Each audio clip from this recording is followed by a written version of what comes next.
He's 13 years old. He's an Oldenburg Thoroughbred Cross, 4th level dressage horse. And for some time, the owners have had a really hard time worming him. You know, he wants to throw his head around, he wants to dance and prance around. He doesn't want to accept the wormer when it's time to worm him every couple of months. Good boy. So today we're going to teach him how to accept the wormer so it's made easy. Now, one thing I will not do is I'm not going to trick the horse. I'm not going to fill it up with honey one time, then worm him the next time. You know, if I do that, then I just got done lying to him when I actually give him the wormer. So I don't want to lie to him. You know, he can't lie to me. So I'm not going to get in the habit of lying to him. You know, if I put pressure on this lead rope right here, will he drop his head? And he just did. Good boy. Good. So that'd be step number one. You know, just asking him to lower his head. So every time he goes to throw his head, and if he throws it too high, what I'm going to do is I'm going to pick up on the lead rope, and I'm going to have Uli lower his head for me. Good boy. So again, lower your head. Good. Now what we'd want to do is just put 2 or 3 pounds of pressure on the bottom of this lead rope, not very much. Watch the tip of the ear. When you see that tip of the ear go down, release the lead rope. It's the pressure that asks the horse to do what we want him to do, or to do the maneuver that we want him to do. It's the release that tells the horse he got the right answer. In getting the right answer, he knows he did a good job, and from the release he understands that. Down. Good boy. Good. And put your head down. Good. And put your head down. Good boy. And put it down again. Good. And bring it back up. Good boy. So tell him he's doing good. Good for you. Good boy, Uli.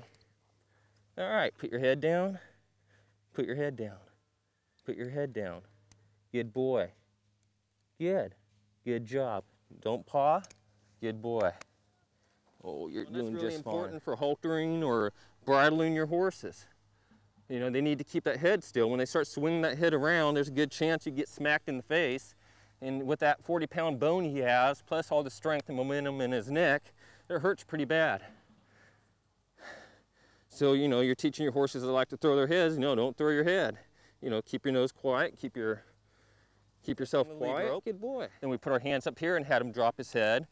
And then we started playing around with his muzzle, his nose right here. Good. So the next step is going to be, I'm going to take my finger. Your finger is going to resemble the wormer. And what you're going to do is you're going to stick your finger in his mouth and take your finger out. Now what some horses do is they'll throw their heads up in the air.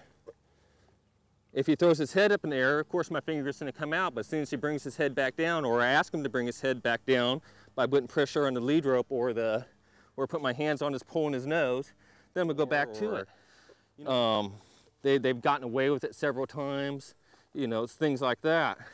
But that's fine. This horse can overcome this. Right there, he threw his head, so I asked him to bring his head back down with this hand on his nose, and then I put my finger back in his mouth and tell him he's a good boy. So your finger is the wormer at this point. It'd be the first thing I'm going to stick in the horse's mouth is my finger.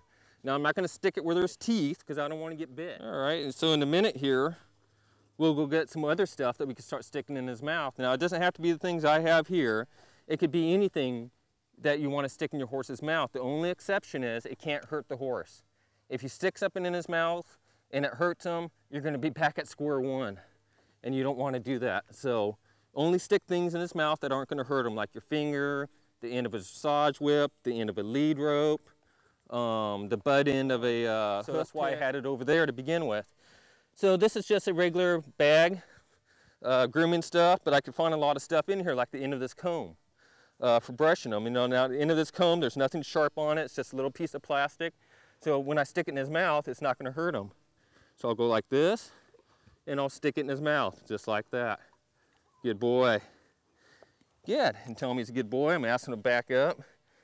Good. Good boy. So I'll do it again. Again, I'm going to have one hand on his nose, so I have some type of control over what he's doing. Then I'm going to take it out. I did. Good boy. I'd definitely use a empty wormer, you know, just as another pre-step before actually worming them. You know, you might want to practice this before you worm your horses each time. You know, just spend 5-10 minutes doing it. It's going to be a lot better than getting in a fight with your horse. It's never worth getting in a fight with them. Good boy. We're going to go over this. Good boy. Good. Right there. Good boy. Good. So after you get done going through several of your items, back up, Wiggly. Then it's going to be time to go to the wormer. Now when you go to the wormer, you want it already set, all right? I already have this wormer set. I'm going to go ahead and take the lid off. Good boy, Willie. Put the cap in my pocket so I don't lose it. And it's just going to be like anything else I do. Now, sometimes they might throw their heads up. They might throw their heads up a little bit. That's okay. You're just going to go with it if he does. So I'm going to come like this. I'm going to put the wormer in his mouth. And there's the wormer. We didn't get it all, so we'll do it again. There you go, Uli. Good. Now, this was a horse, you know, that normally always throws his head up. I've sat there and I've watched the owners try to worm him, and he's just all over the place. And I said, I talked to him about a week ago. I said, do you care if I use your horse in a demo on how to accept the wormers? And they were fine with it. So this is the first time I ever given him a wormer, and he accepted it just fine.